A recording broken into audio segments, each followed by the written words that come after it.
Ipinag-utos na ni Pangulong Ferdinand Marcos Jr. ang pagbuo ng isang independent commission na tututok sa investigasyon kaugnay ng flood control projects. We are putting together the EO that will create the independent commission. The independent commission will be the investigative arm so that they will continue to investigate whatever information is received. It will be sent to them. They will investigate it, and they will make recommendations as to how to proceed, whether kasuhan itong mga ito or i-ombudsman o dalhin sa DOJ, whatever it is. Pero giit ni Vice President Sara Duterte, huli na ang hakbang na ito ng administrasyon. Ulit-ulit yung administration. Alam naman na natin yung problema na corruption sa flood control. Hindi lang sa administrasyon na ito, sa mga lahat ng mga dumaan na administrasyon, hindi lang sa administrasyon ni Pangulong Duterte. Alam na natin yan lahat. Naging mayor ako 2010. Meron ng issue ng flood control corruption. And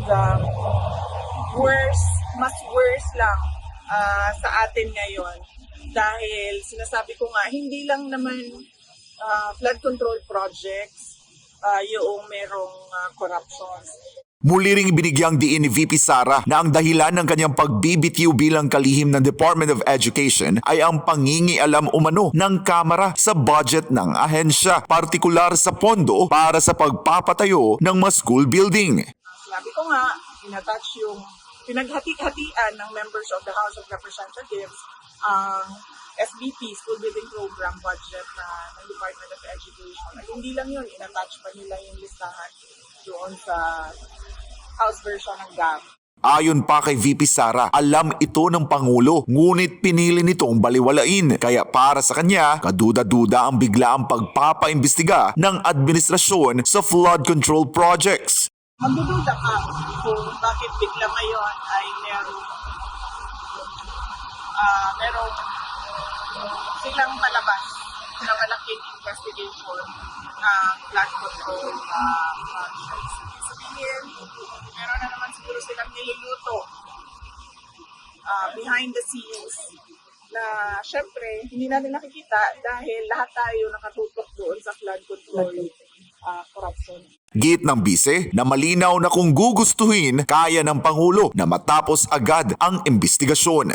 Kung seryoso lang talaga ang presidente, tapos na yan, isang araw lang, matuturo niya lahat ng may kagagawan ng corruption sa budget. Pero, well, as you can see, parang nanonood tayo ng Venezuela. Siyempre, kailangan agamin natin yon. Kasama yan sa investigasyon ng ombudsman o ng DOJ at pagka nabuo na po yung independent commission na binubuo ng ating Pangulo, sila din ang mag-iimbestigahan. Pero siguro naman, kitang-kita naman natin nung Senate Blue Ribbon. Hindi yung makasagot eh. Kitang-kita mo naman eh.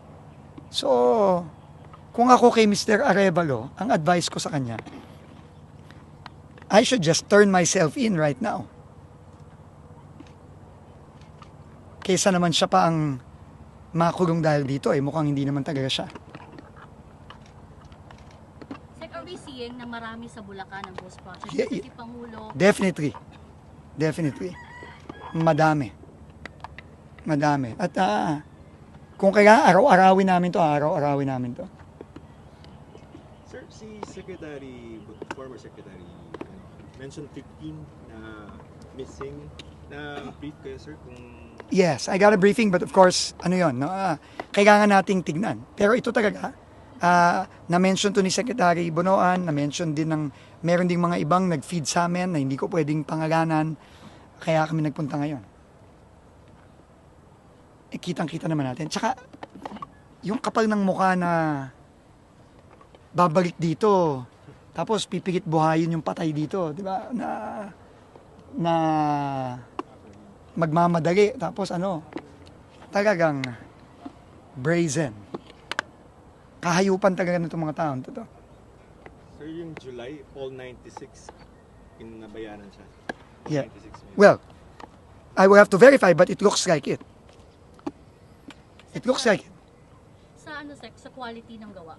Kamusta yun? Well, ngayon, in fairness, tinitingnan ko yung quality, okay naman. No, matibay naman. Kaya puti na lang, itong kabarin ko, marunong. Pero, obvious naman. Obvious naman to. Di ba? Obvious naman to. Pero alam mo, ang dami nito. All over. All over. Kaya tingin ko tama talaga yung desisyon ng ating Pangulo kahapon na utusan ako, direktahan ako na repasuhin, rebisahin tong budget ng DPWH para sa 2026. At tama din yung direktiba niya sa akin na ihinto muna ang mga bidding na hindi pa tapos. At yung mga natapos na at na-award na, talagang kailangan natin bantayan ng maigi. Kasi, sa tagal ko sa gobyerno, ngayon ako nakakita ng ganito. Ibang klase to, ibang level. Secretary, dito sa Bulacan, yung MacArthur Highway Malolos, capital city, 3 malaking proyekto, ang tagal na ngayon, road project, Hindi pa tapos. ang sobrang traffic namin, Sige po, araw-araw. papacheck po Pati natin. po ba yan kakahinto? Ay, hindi ho. Alam nyo, yung mga ongoing, hindi naman ho tayo nagpapahinto ng ongoing. Pinahinto lang natin yung mga bidding. Yung mga binibid pa lang. Kasi gusto nating masigurado na hindi na bidding-biddingan yan eh. Pero yung mga ongoing, hindi natin pwedeng hinto yan. Kawawa yung mga kababayan natin. In fact, ang kailangan natin gawin dyan, kailangan natin pabilisin para matapos.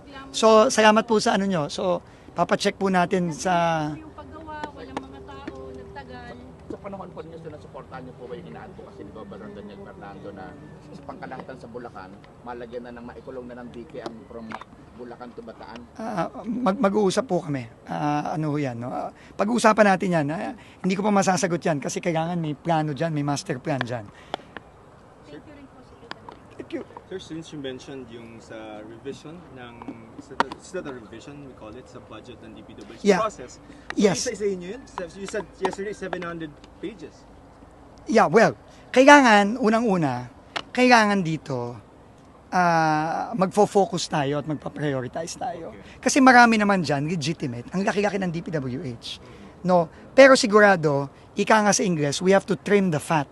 Maraming, pasintabi na lang po, no? Pero we have to really trim that fat. Because ang daming fat dyan sa budget na yan. Klarong-klaro yan. Klarong-klaro yan, no? Pasintabi na lang po sa aking mga kasamahan sa DPWH yung nagbuo nitong budget na to, no? Pati na rin kay Secretary Manny. Pero dito sa nakikita natin ngayon, tama ang desisyon ng Pangulo na rebisahin natin to. Meaning, focus ka sir sa flood control. Well, yun ang number priority, no? Pero hindi lang naman flood control. Kunyari, yung mga double entry, hindi lang naman flood control 'yan eh. So pag double entry, simple lang, tanggalin mo yung isang entry. 'Di ba? Kapag yung completed pero pinopondohan pa rin, dapat wala yun doon, tatanggalin 'yan. Madugo yan, sir? Medyo madugo. Madugo to. I mean, lalo na para sa akin na ni anino nitong budget na to, hindi ko nakita. So yung timeline natin, sir. 2 weeks ang maximum ang binigay sa atin ng so hindi na nga kami matutulog ng 2 linggo nito. Sir, yung call for courtesy resignation, nakakapag-submit na po ba lahat? Sa pagkakaalam ko, kung hindi man lahat, majority nagsubmit na. Pero may dinagdag kami kahapon. Sinama namin yung mga assistant regional directors at assistant bureau chiefs, pati yata assistant district engineer. Anyway, double check ko. Problema kasi, baka maubos. Hindi naman pwede yun. So, anyway, basta tayo, tuloy-tuloy lang tayo, pero nakakagalit lang talaga. And I cannot blame the president for his anger dito sa nakita niya. Kasi siya mismo nagpunta dito sa Bulacan, I think 3 times. So sir, i-fine-tune ko lang. Kasi si Sir Secretary po may sinasabi siyang ghost and then half ghost. Ibig sabihin, hindi tapos. Ito talaga sir, zero to? Zero to. 3 months ago? Oh yes, 3 weeks lang ago nagsimula eh. Okay. 3 weeks ago lang ito nagsimula eh. And alam naman natin bakit sila biglang nagsimula ngayon. Diba? So, ito yung mga klase na Hindi na kailangan to ng investigasyon to. Klarong-klaro to eh. Sir, ano na po mangyayari doon sa nakita nyo sa Bulacan? Pagigiba nyo po ba o patutuloy nyo? Ano po yung Hindi, kailangan ito ayusin kasi kailangan naman talaga ng flood control eh. No, kailangan ng flood control. Binabaha ang Bulacan eh. Usually, 6 months, 7 months out of the year, baha ang Bulacan eh. Ang problema lang, talagang hayop talaga itong mga taong to. Yung area na alam na nilang hirap na hirap ang mga kababayan natin sa baha, kamukha yung sa Kalumpit, yung mga nakausap ni Pangulo doon. Sabi nila, halos 8 months of the year, baha sila eh. Tapos ganito gagawin? I mean, Sir, since suspended po yung bidding ng DPWH, locally funded project, kailan po i-resume po sakali? Bibigisan natin, pero kailangan tayong maglagay ng safeguards. So, yan ang ginagawa natin ngayon, minamadali natin yung mga ilalagay nating safeguards.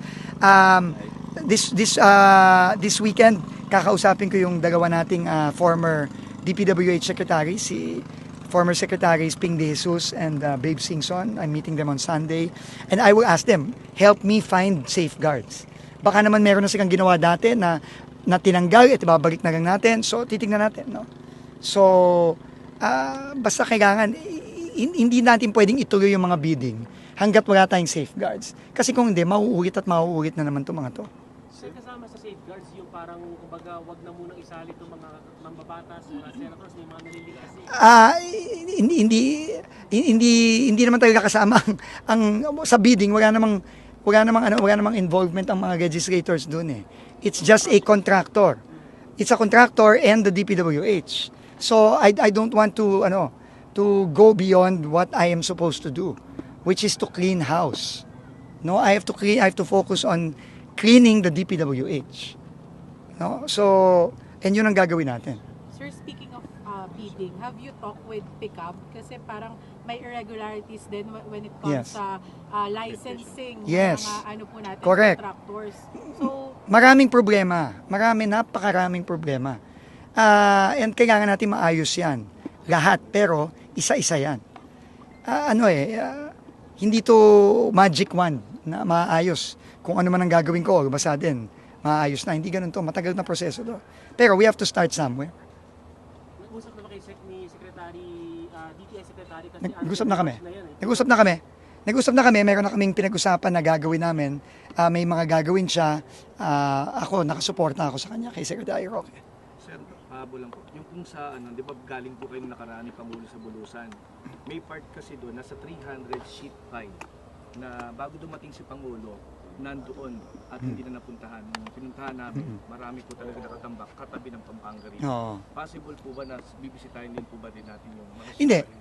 Oo, bibisitahin natin yon, pero at the same time, yung mga ganong proyekto, itong mga binisita ng ating Pangulo, a-action na natin yan. Kasi yan mga klarong-klarong substandard, kamukha nung sa Bulusan tsaka sa Frances, at yung sa Pial sa Baliwag, ghost yon. So yung Sims, perpetual ban na yan. Magre-recommend na tayo ng kaso dyan sa DOJ. Yung Wawaw, perpetual ban na yan, magre-recommend na tayo ng kaso sa DOJ. Sir, yung kay Engineer Alcantara, so ano na siya? Dismissed. Dismissed. Pero yung how soon can we file charges against him? We will file as soon as we can. I think in the next week. We will recommend filing. We cannot file charges. That's the job of the Ombudsman. So we will recommend to the Office of the Ombudsman to file charges against these 3 individuals as soon as possible. Sino na po sa mga USEC ang nag-submit ng courtesy? Lahat nagsubmit na. Lahat ng USEC? Oh, ilan yun, sir? 6 ba? 7? Hindi ko maalala. 6 ata. Nagsubmit na lahat. May kaparal, sir, na pina-ilbo yung Senate. Kasama siya sa babae. Si Yusek Cabral, Cathy Cabral. Pinailbo ng Senate yun. Okay. Siya sa nag-USEC. Kasama siya sa Yes. She has already submitted courtesies. So, Sir, ano yun? Out na yun or evaluate pa? no, I mean, we're ongoing. No? I will announce that soon. Or the President will announce it soon. Last na si Andrea. Patitiyak po ba natin na hindi na mawawala yung maintenance fund? Kasi considering, sir, na durog yung Napaka-importante ng tanong mo na yan. No? Ang nakakalungkot, ang dami-daming mga pondong ginagagay sa mga ganito. Pero yung maintenance fund, napakaliit. Nakita ko yan. Yan ang binriefing sa akin the other day. So, tayo talaga magre-request no, na talagang taasan ang maintenance fund. Kasi, kamukha yung sinabi niyo po sa MacArthur, yung sa Maharlika. No, nakita niyo naman kung ang estado ng mga kalye natin sa Pilipinas. Pero kung saan kailangan ng pondo, hindi ginagyan ng pondo. At ginagyan ng pondo sa mga multo. Di ba? So, So yung independent commission, medyo several days na after the president announced, may shape? I think coming na yan. No? Siyempre ano yan may proseso yan, may kasama, may ano yan, may basehan yan sa siguro isang executive order yan. So, hintayin na lang natin. No? Alam ng presidente na kailangan ito. At this just shows yung seriousness and yung will and resolve ng ating presidente. Wala sir, mga personalities in the radar screen who could head this? I don't know. Well, narinig naman natin si Mayor Benji, nagsalita na siya, na willing siya. So, yun pa lang ang narinig ko kung ano yung nasa media. Sec, dun lang sa pagpili po ng what projects to fund, lalo na as we fix the 2026 budget. Parang how do we prioritize po kaya without, kung wala pang master plan right now? Like, nabanggit po dito, 1997 pa last bumaha, pero ito yung naunang pinondohan. Ito yung unang ginagawa. Yan talaga malaking problema yan. Wala talagang master plan. There's no master plan. You know, ako, sanay ako sa, halimbawa, sa dati kong trabaho, no, sa Clark, sa BCDA. Bago gumawa, lagi may plano. Hindi pwedeng, may mauuna ang budget sa plano. Hindi pwede yun. Hindi pwede yun. And it does not have to be, even if it's not a huge master plan or a comprehensive master plan, at the very least, kailangan ito, may plano to, may detailed engineering ito. Pero mukhang wala no? So, may problema talaga sa sistema. So, kailangan yan ayusin natin. Kasi lahat yan ang gagaling sa district level. Sa district engineer level, packet. So, we have to fix that. We have to find a way to fix this broken system. Kasi talagang bulok na bulok tong sistemang to. Pero yun ba sir yung nakikita natin, nag-start sa district? Ganun naman talaga ang proseso nila. Ang DPWH budget starts from the lowest level and it goes up. And it's just the executive side. Walang legislator to na... Hindi, I can only speak for the executive side. No? Kasi yun lang naman ang may control. No? So, ground up yan. Nagpo-propose ka ng project from the district level, regional, then it goes to national. Ganun yan. Pero, kailangan yan, may plano. Baba pa lang. At the very least, may detailed engineering dapat yan. No? It really confounds me. No? Talagang, hindi ako makapaniwala na ganito yung sistema dito sa ahensyang ito.